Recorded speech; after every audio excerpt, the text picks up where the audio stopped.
इस सेशन में हम बात करेंगे इंटरफेस और उसके यूजेस के बारे में। जैसा कि हमने पिछले सेशंस में एब्स्ट्रैक्ट क्लासेस को किया, कुछ उसी तरह का कॉन्सेप्ट इंटरफेस है हमारे पास। एग्जैक्टली इंटरफेस है क्या, पहले मैं यहाँ पे एक एग्जांपल क्रिएट दिखा देता हूँ आपको। यदि आप राइट हैंड साइड पे देखें, जैसे हमारे पास एब्स्ट्रैक्ट क्लासेस थी, वैसे यहाँ पे एक इंटरफेस है, इंटरफेस कैलकुलेटर। इसमें दो मेथड्स है। जो भी क्लास इस इंटरफेस को इंप्लीमेंट करेगी, उसे ये दोनों मेथड्स को ओवरराइड करना जरूरी है। एक तरह से इंटरफेस ने एक रूल क्रिएट कर दिया, जो भी क्लास इस इंटरफेस को इंप्लीमेंट करेगी, उसे इन दोनों मेथड्स को प्रयोग करना पड़ेगा। आइए देखते हैं एक्चुअल में इंटरफेस है क्या। इंटरफेस बेसिकली एक टेम्पलेट है किसी दूसरी क्लास के लिए, जो कि मुख्यतः इनहेरिटेंस पर्पस से ही प्रयोग होने वाला है।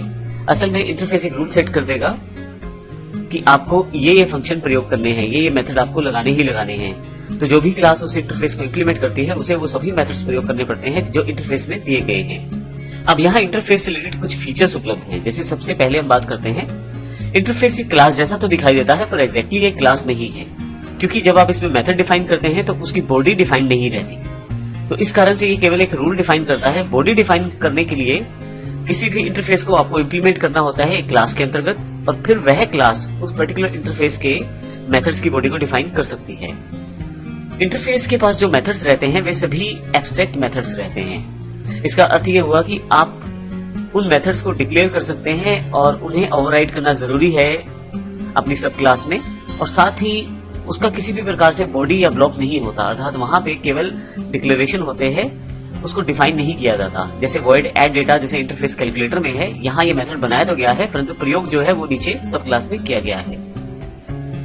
जो भी क्लास इंटरफेस को इंप्लीमेंट करेगी, उसे वो सभी मेथड जो इंटरफेस में डिक्लेयर किए गए हैं, उन सभी को ओवरराइड करना जरूरी है, अन्यथा आपके पास कंपाइल टाइम एरर रहने वाला है। हालांकि एक क्लास में इंटरफेस में दिए गए एब्स्ट्रैक्ट मेथड्स के अलावा भी अपने मेथड्स हो सकते हैं और वह इसे प्रयोग कर सकती है। जैसे यहाँ पे नीचे की तरफ देखें, वॉइड एड डेटा और सबस्ट्रैक्ट डेटा जो है वो इंटरफेस कैलकुलेटर के दो मेथड्स हैं, परंतु शो डेटा जो है वो इंटरफेस कैलकुलेटर का मेथड नहीं है, यह माई कैलकुलेटर क्लास का अपना एक मेथड है। तो इसका अर्थ यह हुआ कि इंटरफेस में दिए गए मेथड्स के अलावा भी जो क्लास है, सब क्लास है, जो वो अपने मेथड्स को प्रयोग कर पाएगी। सभी मेथड्स, जैसे मैंने जानकारी दी, इंटरफेस में एब्स्ट्रैक्ट रहते हैं। इसका अर्थ यह हुआ कि जब किसी इंटरफेस में मेथड डिक्लेयर किए जाते हैं, वे सभी एब्स्ट्रैक्ट होते हैं और सब क्लास को सभी मेथड्स ओवरराइड करने जरूरी है। जो वेरिएबल्स रहते हैं एक इंटरफेस में, वे सभी डिफॉल्ट रूप में पब्लिक, स्टैटिक और फाइनल रहते हैं, यानी कि तीनों फीचर्स जुड़ी रहती हैं इंटरफेस के वेरिएबल्स के साथ। एक क्लास एक से ज्यादा इंटरफेसेस को प्रयोग कर सकती है, अर्थात एक से ज्यादा इंटरफेसेस को इंप्लीमेंट किया जा सकता है एक क्लास के द्वारा, परंतु ऐसे केस में हर एक इंटरफेस के जितने भी मेथड्स हैं, वे सभी क्लास को ओवरराइड करने पड़ेंगे। अब इसका अर्थ ये हुआ कि मान लीजिए दो इंटरफेसेस को एक क्लास ने इंप्लीमेंट किया है, तो एक में 3 मेथड्स है, दूसरे में 2, तो 5 मेथड सब क्लास को ओवरराइड करने जरूरी हैं। इन सभी फीचर्स को जो हमने यहाँ पे स्टडी किए हैं, उनको हम प्रैक्टिकल रूप में इंटरफेस क्लास example.java और इंटरफेस क्लास 1 example.java में अगले सेशन में देखेंगे।